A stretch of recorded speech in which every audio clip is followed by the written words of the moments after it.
نحمده ونصلي على رسوله الكريم اما بعد فقد قال الله تبارك وتعالى كما ورد في سورة الصف اعوذ بالله من الشيطان الرجيم بسم الله الرحمن الرحيم سبح لله ما في السماوات وما في الأرض وهو العزيز الحكيم يا أيها الذين آمنوا لم تقولون ما لا تفعلون كبر مقتا عند الله أن تقولوا ما لا تفعلون إن الله يحب الذين يقاتلون في سبيله صفا كأنهم بنيان مرصوص وَإِذْ قَالَ مُوسَىٰ لِقَوْمِهِ يَا قَوْمِ لِمَ تُؤْذُونَنِي وَقَدْ تَعْلَمُونَ أَنِّي رَسُولُ اللَّهِ إِلَيْكُمْ فَلَمَّا زَاغُوا وَزَاغَ اللَّهُ قُلُوبَهُمْ وَاللَّهُ لَا يَهْدِي الْقَوْمَ الْفَاسِقِينَ وَإِذْ قَالَ عِيسَى ابْنُ مَرْيَمَ يَا بَنِي إِسْرَائِيلَ إِنِّي رَسُولُ اللَّهِ إِلَيْكُمْ مُصَدِّقًا لِمَا بَيْنَ يَدَيَّ مِنَ التَّوْرَاةِ وَمُبَشِّرًا بِرَسُولٍ يَأْتِي مِن بَعْدِ اسْمُهُ أَحْمَدُ فَلَمَّا جَاءَهُم بِالْبَيِّنَاتِ قَالُوا هَٰذَا سِحْرٌ مُّبِينٌ وَمَنْ أَظْلَمُ مِمَّنِ افْتَرَىٰ عَلَى اللَّهِ الْكَذِبَ وَهُوَ يُدْعَىٰ إِلَى الْإِسْلَامِ وَاللَّهُ لَا يَهْدِي الْقَوْمَ الظَّالِمِينَ يُرِيدُونَ لِيُطْفِئُوا نُورَ اللَّهِ بِأَفْوَاهِهِمْ واللہ متم نورہ ولو کرہ الکافرون صدق اللہ العظیم رب اشرح لی صدری ویسر لی امری واحلل عقدۃ من لسانی یفقہوا قولی اللہم ربنا الہمنا رشدنا واعذنا من شرور انفسنا اللہم ارنا الحق حقا وارزقنا اتباعہ وارنا الباطل باطلا وارزقنا اجتنابہ اللہم وفقنا لما تحب وترضى آمین یا رب العالمین۔ سورہ صف پر اس سے قبل ہماری 2 نشستیں ہو چکی ہیں، جن میں ایک تو میں نے ابتدائی تعارف کے طور پر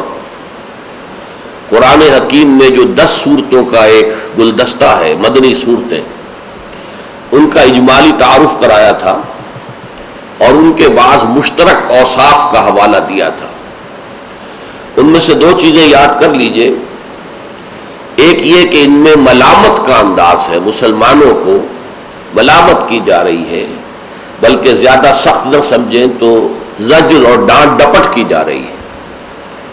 اور دوسرے یہ کہ مسلمانوں کے سامنے سابقہ امت مسلمہ یعنی یہود کو پیش کیا جا رہا ہے بطور نشان عبرت کہ تم سے پہلے وہ تھے امت مسلمہ، انہوں نے جب دین کے تقاضوں کو پورا نہ کیا تو وہ معزول کر دیے گئے اور تم اس مقام کے اوپر فائز کیے گئے۔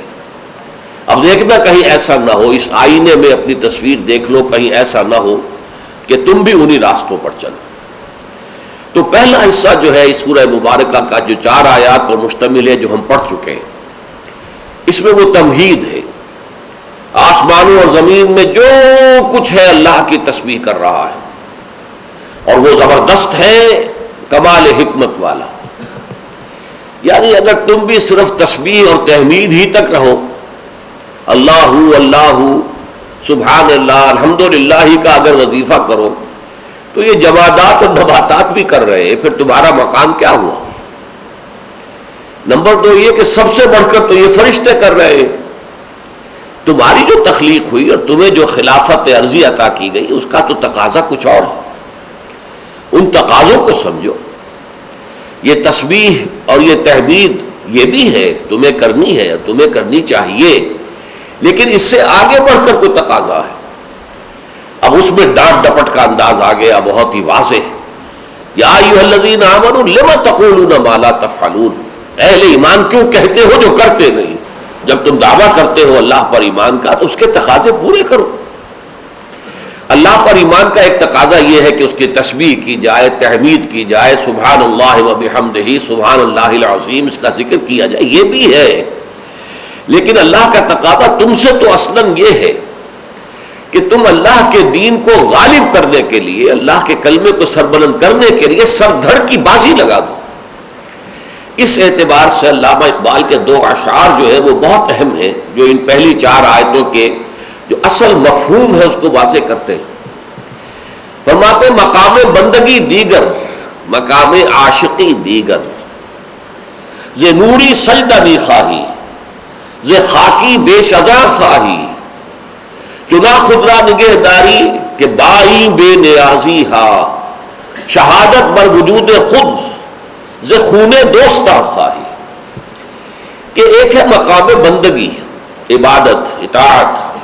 تسبیح، تحمید، رکوع، سجود،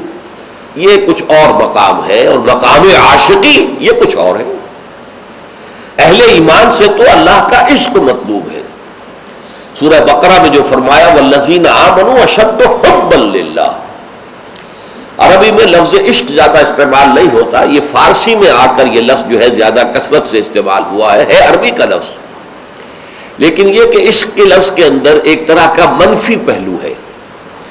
کسی کے عشق میں سوکھ جانا، کسی کے عشق میں جو ہے انسان کی وہ جو ہے جان آدھی رہ گئی ہے، وہ رنج اور غم میں گھلا جا رہا ہے، ہجر میں مرا جا رہا ہے، یہ عشق ہے۔ لیکن حب جو ہے وہ ایک پازیٹیو شے ہے، محبت خدا بندی، اور محبت میں پھر سر دھڑ کی بازی لگا دینا، اپنی جان کی قربانی دینے کو تیار ہونا۔ تو قرآن کی اصل اصطلاح جو ہے وہ حب ہے۔ والذین آمنوا اشد حبا للہ، عشق کا لفظ قرآن میں نہیں آیا ہے، لیکن ہمارے ہاں فارسی شاعری جس میں پھر علامہ اقبال نے بڑا نام پیدا کیا ہے، اس میں زیادہ تر لفظ عشق آتا ہے۔ مقام بندگی دیگر، مقام عاشقی دیگر، ز نوری سجدہ می خواہی، جو نوری مخلوق ہے اللہ تو نے پیدا کی ہے، فرشتے، ان سے تو سجدہ، رکوع، تسبیح، تحمید، اطاعت، بس اس کے اوپر راضی ہے۔ ز خاکی، یہ جو خاکی انسان تو نے پیدا کیا آدم اور اس کی ذریت، ز خاکی بے شجا خواہی، اس خاکی سے تو اور زیادہ چاہتا ہے، کچھ اور تقاضے ہیں تیرے۔ وہ تقاضے کیا ہیں؟ چنا خدرا نگہداری، تجھے اپنی ذات کی عزت کا، عزت نفس کا اتنا لحاظ ہے کہ بائی بے نیازی ہا، کہ اگرچہ تو بے نیاز ہے، سبوح قدوس، تجھے کوئی احتیاج نہیں ہے، اپنی ذات میں کامل، لیکن اس ساری بے نیازی کے باوجود شہادت بر وجود خود ز خون دوستاں خواہی، تو اپنے عاشقوں اور محبوں کے خون سے چاہتا ہے کہ گواہی دے تیرے وجود پر، تیری توحید پر۔ یہ جان دینا، گردن کٹوانا، جس کے لیے حضور کی حدیث بارہا آپ کو سنائی، لَوَدِدتُّ أَنْ أُقْتَلَ فِي سَبِيلِ اللَّهِ ثُمَّ أُحْيَا ثُمَّ أُقْتَلَ ثُمَّ أُحْيَا ثُمَّ أُقْتَلَ، میری بڑی خواہش ہے میں اللہ کی راہ میں قتل کیا جاؤں، پھر زندہ کیا جاؤں، پھر قتل کیا جاؤں، پھر زندہ کیا جاؤں، پھر قتل کیا جاؤں۔ یہ ہے اصل میں مقام محبت، حب، والذین آمنوا اشد حبا للہ۔ تو فرمایا لم تقولون ما لا تفعلون، کبر مقتا عند اللہ ان تقولوا ما لا تفعلون۔ اللہ کے نزدیک اس کی بیزاری کو بڑھا دینے والی ہے یہ شے کہ تم کہو جو کرتے نہیں ہو۔ زبان سے دعوے ہیں عشق رسول کے، اللہ سے محبت کے، اللہ کی وفاداری کے، نعتیں ہیں تو زمین و آسمان کے قلابے ملائے جا رہے ہیں، لیکن نہ رسول کا اتباع ہے، نہ اللہ کے لیے، اس کے دین کے لیے تن من دھن لگانے کا جو ہے جذبہ موجود ہے۔ اس کے بعد آخری بات بتا دی، ہم سے محبت ہے تو ان اللہ یحب الذین یقاتلون فی سبیلہ صفا کانہم بنیان مرصوص۔ تو دیکھ لو ہماری محبت کا تو معیار یہ ہے، اللہ کو تو محبت اپنے ان بندوں سے ہے جو اس کی راہ میں جنگ کرتے ہیں، ایسی صفیں باندھ کر گویا کہ سیسا پلائی ہوئی دیوار، جیسے سیسا پلائی ہوئی دیوار، یا آج آپ کہیں گے کہ ری انفورس کانکریٹ کا بنکر ہے، اس کو بڑے سے بڑا راکٹ جو ہے وہ بھی نہیں توڑ سکتا۔ ایسے ہی صفیں ہو مسلمانوں کی اللہ کی راہ میں جہاد کرتے ہوئے کہ دشمن کا کوئی ریلا جو ہے، کوئی آنسلاٹ اس کے اندر کوئی شگاف پیدا نہ کر سکے۔ یہ ہے ہماری محبت کا معیار، جان لو۔ یہ گویا کہ کان کھول دیے گئے کہ ہمارے راستے پر آنا ہے تو پھر یہ راستہ اس کی جو ہے آخری منزل یہ ہے۔ اسی کو کہا ہے حضور نے حدیث میں، حفت الجنت بالمکارہ، یہ جان لو کہ جنت جو ہے اس کو گھیر دیا گیا ہے بڑی ناخوشگوار چیزوں سے۔ جنت ہے، ایک باغ ہے، اس کے گردا گرد جو کچھ ہے وہ بڑا خوفناک جنگل ہے، اس میں درندے بھی ہیں، اس میں سانپ بھی ہیں، اس میں یہ بھی ہیں، اس میں گڑھے بھی ہیں، اس میں ہر طرح کے خطرات ہیں۔ جنت تک پہنچنے کے لیے ان مکارہ سے گزرنا پڑے گا۔ وَلَنَبْلُوَنَّكُمْ بِشَيْءٍ مِّنَ الْخَوْفِ وَالْجُوعِ وَنَقْصٍ مِّنَ الْأَمْوَالِ وَالْأَنفُسِ وَالثَّمَرَاتِ۔ تو جنت جو ہے وہ ٹھنڈے ٹھنڈے اور بڑے نرم بستروں پر سو کر جنت حاصل نہیں ہوتی۔ جنت کے لیے مکارہ، وہ شے کہ جو بہت گراں گزرے انسان پر، جنت گھیرے ہوئے ہے، اس میں سے گزرو گے تو جنت تک پہنچو گے۔ کسی شاعر نے بڑا عمدہ انداز اختیار کیا ہے، انہی پتھروں پہ چل کر اگر آ سکو تو آؤ، میرے گھر کے راستے میں کوئی کہکشاں نہیں ہے۔ اگر آنا ہے میرے پاس تو انہی پتھروں میں سے، اسی ریگزار میں سے ہو کر آنا پڑے گا، کوئی کہکشاں نہیں ہے میرے راستے کے اندر۔ تو اسی طریقے سے اگر اللہ کو چاہتے ہو تو اللہ تعالیٰ کی محبوبیت کا مقام تو یہ ہے، ان اللہ یحب الذین یقاتلون فی سبیلہ صفا کانہم بنیان مرصوص۔ اب جو اگلی 4 آیات ہیں، ان میں بنی اسرائیل کی تاریخ کے 3 ادوار پیش کیے جا رہے ہیں۔ بنی اسرائیل جو ہم سے پہلے 2000 برس تک امت مسلمہ کے مقام پر فائز رہے، جن کے بارے میں صرف سورہ بقرہ میں 2 مرتبہ، اور بھی 2 جگہ پر آیا ہے ذرا مختلف الفاظ میں، لیکن سورہ بقرہ میں تو ایگزیکٹلی انہی الفاظ میں آیا، یا بنی اسرائیل اذکروا نعمتی التی انعمت علیکم وانی فضلتکم علی العالمین۔ اے بنی اسرائیل ذرا میرے انعامات و احسانات و اکرام کو جو میں نے تمہارا کیا یاد کرو، میں نے تمہیں تمام جہان والوں پر فضیلت دی۔ جس قوم کا یہ حال ہو، جس امت کے بارے میں قرآن یہ کہہ رہا ہے، یہ کوئی توراۃ کی آیت نہیں ہے، یہ کوئی تالمود کا جملہ نہیں ہے، قرآن ہے۔ 6 رکوع کی پہلی آیت بھی یہی ہے، اور ایگزیکٹلی یہی آیت جو ہے 15ویں رکوع کی پہلی ہے سورہ بقرہ۔ لیکن یہ کہ ایک بات نوٹ کر لیجئے، یہ اس سے پہلے کبھی میں نے نہیں کہی ہے، آج کہہ رہا ہوں۔ اصل میں حضرت موسیٰ علیہ السلام کا جو مشن تھا، اس میں جہاں دعوت توحید اور اللہ کے دین کی دعوت کا عنصر شامل تھا، یقیناً اس کے بغیر تو کوئی رسول ہو ہی نہیں سکتا، لیکن اس کے اندر ایک بہت نمایاں پہلو ایک قومی جذبہ تھا، ایک قوم کو ظلم سے نجات دلانا۔ بنی اسرائیل ایک قوم تھے، حضرت یعقوب علیہ السلام کے 12 بیٹوں سے 12 قبیلے، اور کچھ عرصہ مصر میں وہ بڑے شان کے ساتھ رہے، ٹھاٹھ کے ساتھ رہے، ان پر جو بادشاہ وقت تھا ان کی بڑی جو ہے وہ مہربانیاں تھی، کرم فرمائیاں تھی۔ کیا وجہ کیا ہے یہ ایک علیحدہ مسئلہ ہے، کیوں تھا وہ میں اس وقت ڈسکس نہیں کر سکتا۔ تو حضرت موسیٰ علیہ السلام گویا کہ دوہری بعثت کے ساتھ آئے، آل فرعون کو وہ رسول بن کر آئے کہ مانو مجھے اور میری اطاعت کرو، اعبدوا اللہ واطیعون، اور بنی اسرائیل کے لیے وہ نجات دہندہ بن کر آئے کہ انہیں فرعونیوں کے، آل فرعون کے مظالم سے اور سختیوں سے اور پرسیکیوشن سے اور ٹارچر سے نجات دلائے۔ اب جہاں قومی معاملہ ہوتا ہے وہاں ظاہر بات ہے کہ ذاتی تربیت، اخلاقی تربیت کا اتنا موقع نہیں ہوتا، وہ تو قوم کو بچانا ہے۔ قوم میں اچھے بھی ہیں، برے بھی ہیں، نیک بھی ہیں، بد بھی ہیں، شریر بھی ہیں، شریف بھی ہیں۔ اس اعتبار سے حضرت موسیٰ علیہ السلام کی جو قوم تھی، اگرچہ اللہ تعالیٰ نے 9 معجزات دکھائے آل فرعون کو، اور پھر ایک معجزے کے ذریعے سے ہی اس قوم کو نجات دی، لیکن یہ قوم تھی۔ اس قوم میں ایسے بھی تھے جو حضرت موسیٰ پر واقعی صدق دل سے ایمان رکھتے تھے، جیسے یوشع ابن نون، جوشوا جس کو کہتے ہیں بائبل میں، کالب ابن یفنہ۔ لیکن ایسے بھی تھے جو ڈھل مل تھے، کچھ مانتے تھے کچھ نہیں مانتے تھے، اور ایسے بھی تھے جو صرف اسرائیلی ہونے کی وجہ سے شامل تھے، ورنہ انہیں حضرت موسیٰ علیہ السلام کے اوپر کوئی ایمان، کوئی یقین نہیں تھا۔ چنانچہ یہ الفاظ آئے ہیں قرآن مجید میں کہ ما آمن بموسیٰ الا ذریۃ من قومہ، صرف کچھ لوگ نوجوان تھے جو ان کی قوم میں سے ان پر حقیقتاً ایمان لائے تھے، ورنہ اکثر و بیشتر لوگ جو ہے وہ ایک قومی جذبے کے ساتھ تھے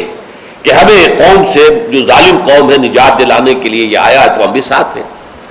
لیکن ان کا کہیں بھی جو معاملہ بحیثیت قوم، بحیثیت مجموعی، وہ وفاداری کا نہیں تھا حضرت موسیٰ علیہ السلام کے ساتھ۔ لہذا دیکھیے اب ان کا کیا رویہ رہا عین حضرت موسیٰ علیہ السلام کے ساتھ، جن کے ذریعے سے اللہ تعالیٰ نے انہیں نجات دی،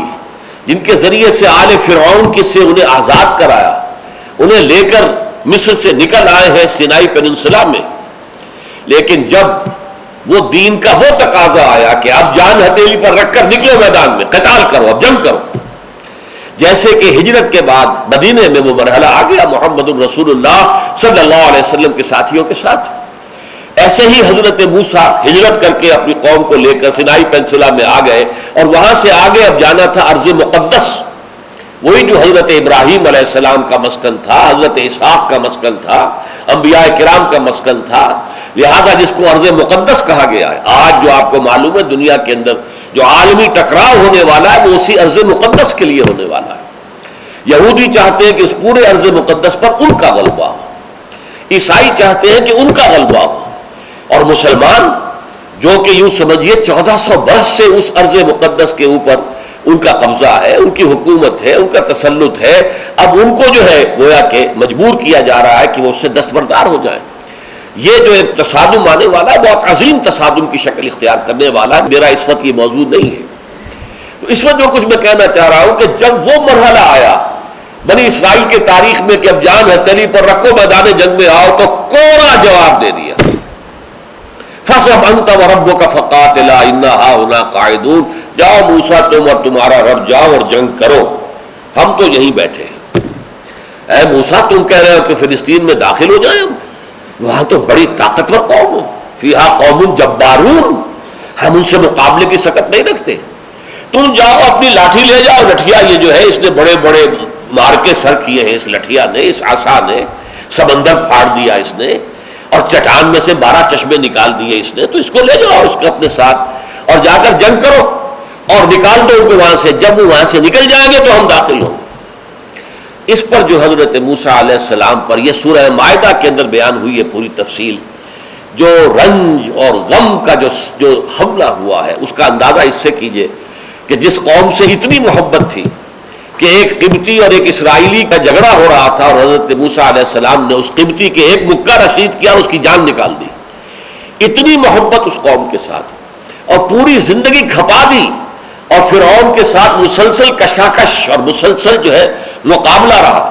اور اس کے بعد وہاں سے لے کر نکلے ہیں۔ لیکن اسی قوم کے بارے میں پھر جو ہے ایک طرح کی بیزاری تاری ہوئی، بیزاری مقت کا لفظ جو میں نے پچھلی مرتبہ واضح کیا تھا، کبرا مقتا عند اللہ،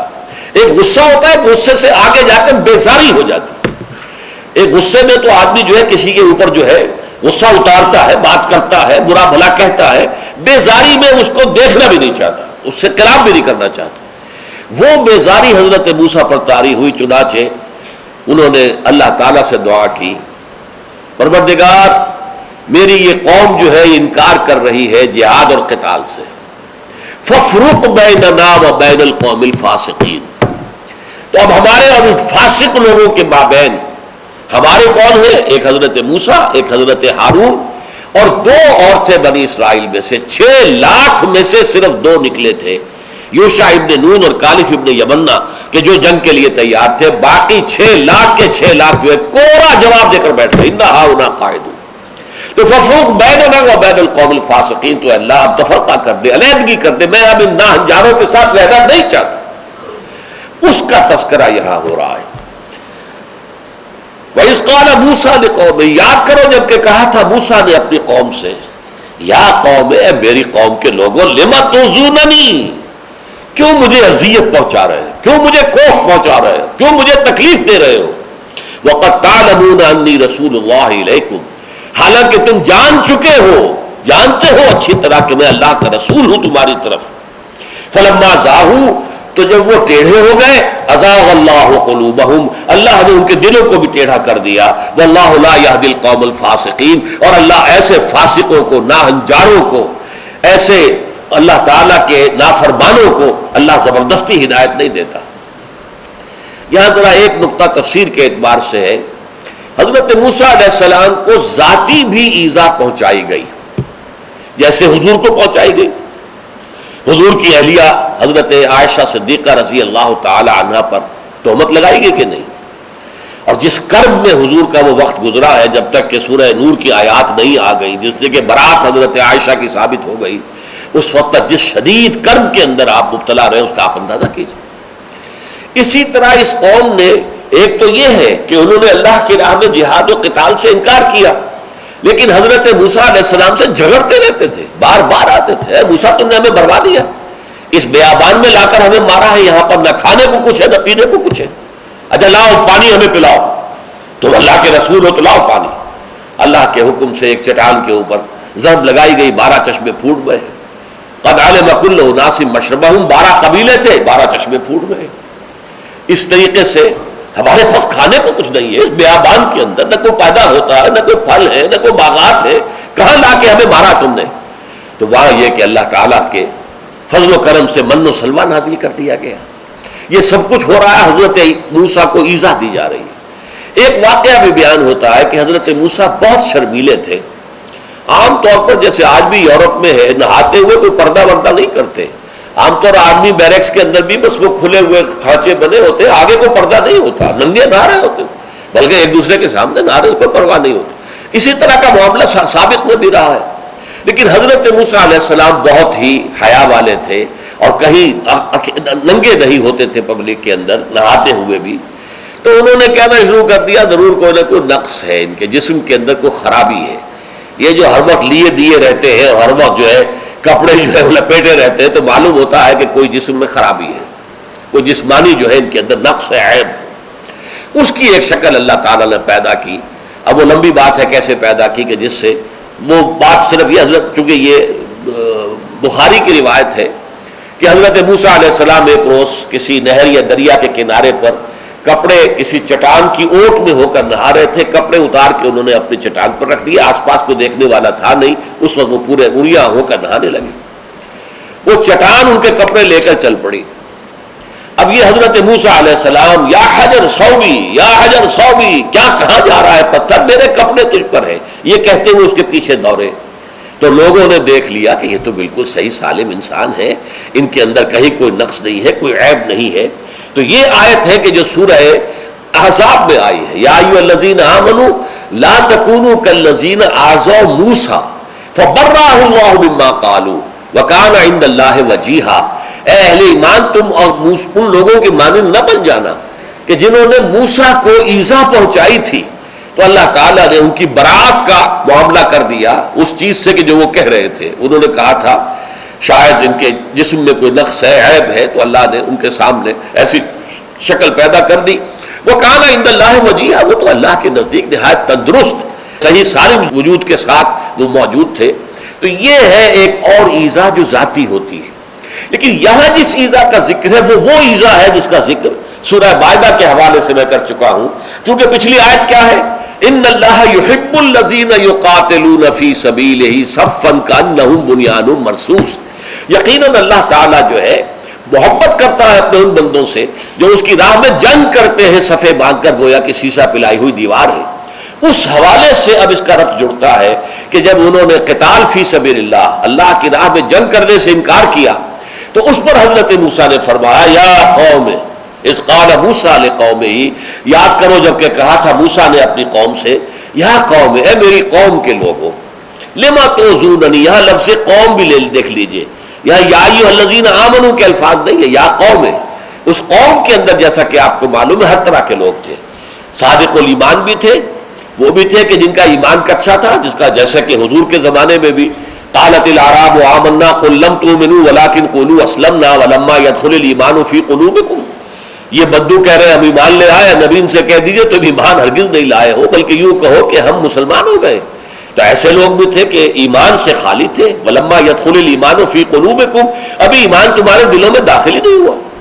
اور پھر ایسے بھی تھے کہ جو سرے سے ایمان نہیں رکھتے تھے، محض ایک قومی جذبے کے تحت کہ بنی اسرائیل کے ساتھ ان کا قومی تعلق تھا، وہ وہاں ساتھ تھے۔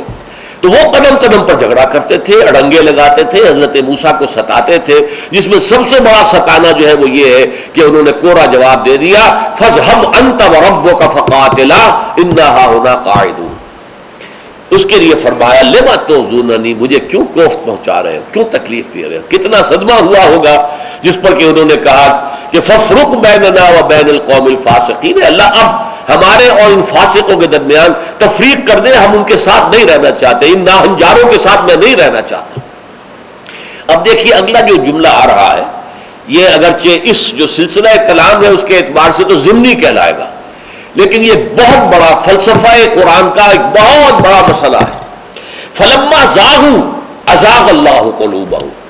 جب وہ ٹیڑھے ہو گئے تو اللہ نے ان کے دل بھی ٹیڑھے کر دیے۔ یعنی یہ نہیں ہوتا کہ اللہ پہلے دل ٹیڑھا کر دے اور پھر انسان ٹیڑھا ہو، پھر تو انسان کے اوپر کوئی الزام ہی نہیں۔ اگر اللہ ہی نے دل ٹیڑھے کر دیے، یہی لوگوں کو اشکال ہوتا، ختم اللہ علی قلوبہم وعلی سمعہم وعلی ابصارہم غشاوہ، اللہ نے ان کے دلوں پر مہر کر دی ہے، تو یہ مہر کر دی تو وہ ایمان کیسے لاتے؟ پھر ان کا قصور کیا ہے؟ نہیں، یہ بات نہیں ہے۔ بات یہ ہے کہ جب ان کے پاس فری چوائس تھا اور حق ان پر منکشف بھی ہو گیا،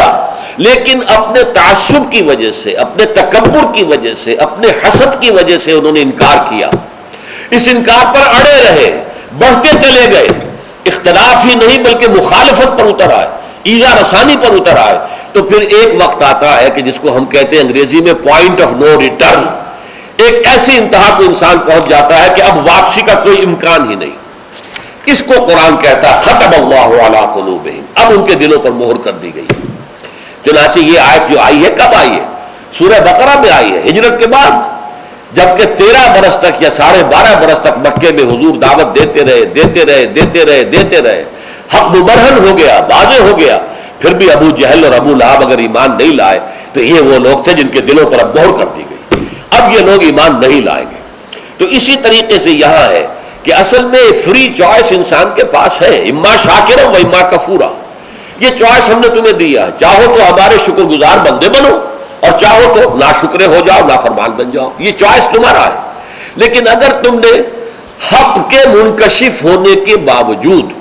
اور اگر دل نے گواہی دے دی ہو کہ حق یہی ہے، اس کے بعد بھی اپنے تعصب کی وجہ سے، تکبر کی وجہ سے، حسد کی وجہ سے اگر تم نے کفر کیا اور کفر پر اڑے رہے، تو رفتہ رفتہ تمہارے اندر سے حق کو پہچاننے کی صلاحیت ختم ہو جائے گی۔ اور یہ فزیکل فینومینن بھی ہے۔ اگر کسی شخص کے آنکھوں پر پٹی باندھ دی جائے، 2 سال تک پٹی بندھی رہے، تو آنکھ کی بینائی ختم ہو جائے گی۔ کیوں؟ آنکھ بنائی دیکھنے کے لیے، دیکھنے کا فنکشن آپ نے ختم کر دیا، تو اس کی صلاحیت جو ہے کم ہوتے ہوتے ختم ہو جائے گی۔ آپ ایک جوائنٹ کے اوپر پلاسٹر لگا دیجئے، صحت مند جوائنٹ ہے، پلاسٹر آپ نے لگا دیا، اب یہ کوہنی موڑ نہیں سکتی، سال بھر تک اگر یہ جوائنٹ جو ہے پلاسٹر میں رہے گا تو اب یہ جو فریز ہو جائے گا یہ جوائنٹ، اب اس کو کھول کر پلاسٹر کو اب ہلانا چاہیں گے نہیں ہلے گا، اس لیے کہ جوائنٹ کا کام تھا یہ جنبش کرنا، لیکن اگر تم نے اس کو بند کر دیا تو صلاحیت ختم ہو جائے گی۔ اسی طرح اللہ نے تمہارے اندر جو عقل رکھی ہے، اللہ نے جو بصیرت رکھی ہے، تمہارے اندر روح اپنی پھونکی ہوئی ہے، وہ حق کو پہچانتی ہے، حق کی طرف آنا چاہتی ہے۔ تم اپنے تعصب کی وجہ سے، تکبر کی وجہ سے، دنیا پرستی کی وجہ سے، شہوت پرستی کی وجہ سے تم اس کا اعراض کرتے ہو، اس سے انکار کرتے ہو، تو تمہارے اندر سے وہ صلاحیت جو ہے وہ ختم ہو جائے گی، اب تم دیکھ ہی نہیں پاؤ گے حق کو۔ اور یہی ہے جس کو کہا گیا کہ ختم اللہ علی قلوبہم، اور اسی کے لیے دوسرے الفاظ بھی قرآن مجید میں آتے ہیں، تو یہاں اس کا فلسفہ جو ہے سمجھ لیجئے، طبع اللہ علی قلوبہم بھی آتا ہے، مہر کر دی ان کو اللہ تعالیٰ نے ان کے دلوں پر۔ تو یہاں فرمایا فلما زاغوا، جب وہ ٹیڑھے ہو گئے، ازاغ اللہ قلوبہم، اللہ نے ان کے دلوں کو بھی ٹیڑھا کر دیا۔ واللہ لا یہدی القوم الفاسقین، اللہ ایسے فاسقوں کو زبردستی ہدایت نہیں دیتا، چوائس تو دے رکھا ہے تمہیں، ہدایت پر آنا چاہو آ جاؤ، اور تمہارے لیے ہدایت کا راستہ اللہ آسان کرتا چلا جائے گا، فَسَنُيَسِّرُهُ لِلْيُسْرَىٰ، لیکن غلط راستے پہ جاؤ گے تو اللہ اس غلط راستے کو تمہارے لیے آسان کر دے گا۔ تھوڑی بے حیائی ہوگی، پھر اور بے حیائی ہوگی، پھر اور بے حیائی ہوگی، پھر اور بے حیائی ہوگی، وہ ساری کی ساری بے حیائی کی انتہا کو پہنچ جاؤ گے، یہاں تک کہ ایسے مقام پر پہنچ جاؤ گے کہ پھر حیا کا کوئی نام و نشان نہیں رہے گا، اور حیا جو ہے وہ بھولی بسری بات بن جائے گی۔ تو اللہ تعالیٰ ایسے لوگوں کو زبردستی ہدایت نہیں دیتا، یہاں تو امتحان ہے، اللہ نے تمہیں عقل دی ہے، بصیرت دی ہے، اس سے حقائق کو پہچانو، ان پر ایمان لاؤ۔ اللہ تعالیٰ جو ہے واللہ لا یہدی القوم الفاسقین، اللہ ایسے فاسقوں کو، ایسے ناہنجاروں کو زبردستی ہدایت نہیں دیتا۔